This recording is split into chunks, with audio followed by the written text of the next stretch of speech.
বন্ধুরা, আজ আমি তোমাদের চিংড়ির মালাইকারি করে দেখাবো।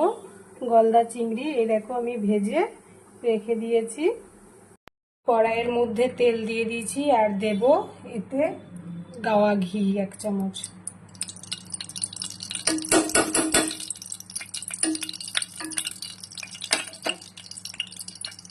দেব গোটা গরম মশলা, অল্প চিনি আর একটা তেজপাতা। আমার তেলটা গরম হয়ে গেছে, এগুলো সব আমি দিয়ে দেব।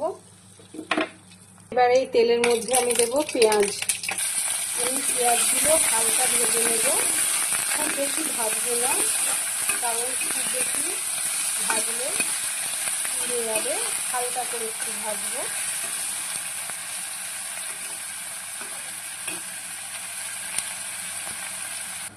আর এর মধ্যে দেব পেঁয়াজ, আদা আর রসুন বাটা।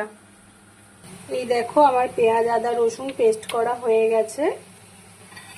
আর এই দেখো আমার পেঁয়াজগুলো হালকা করে ভাজা হয়ে গেছে, আর একটু সামান্য ভাজবো। আমার পেঁয়াজগুলো ভাজা হয়ে গেছে, এর মধ্যে এবার পেঁয়াজ, রসুন, আদার পেস্টটা দিয়ে দেবো।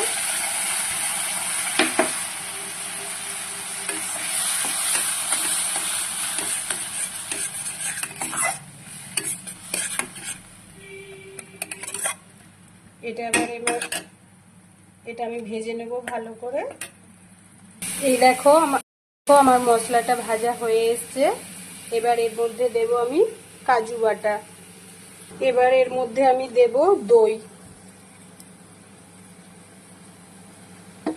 এগুলো দিয়ে ভালো করে আবার মশলাটা ভেজে দিতে হবে। এবার এর মধ্যে আমি সামান্য পরিমাণ হলুদ আর নুন দেব, আর একটু ঘি দিয়ে দেব।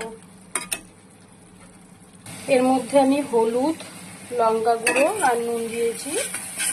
এবার আবার মশলাটাকে আমি ভালো করে ভেজে নেব।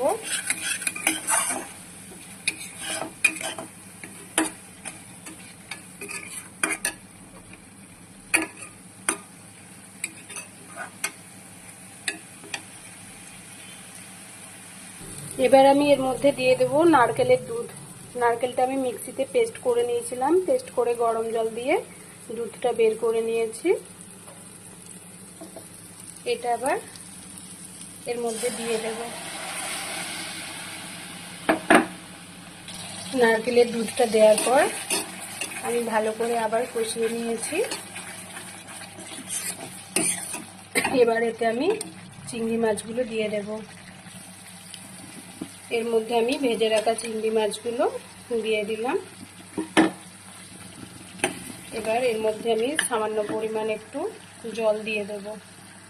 আমি জল দিয়ে দিয়েছি, ফুটছে।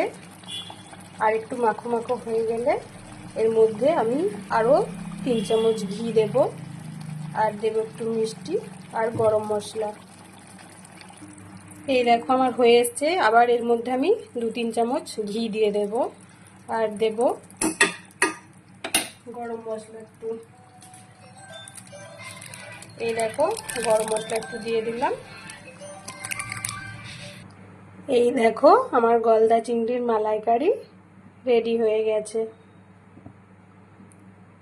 কেমন হয়েছে রান্নাটা কমেন্ট করে বলো।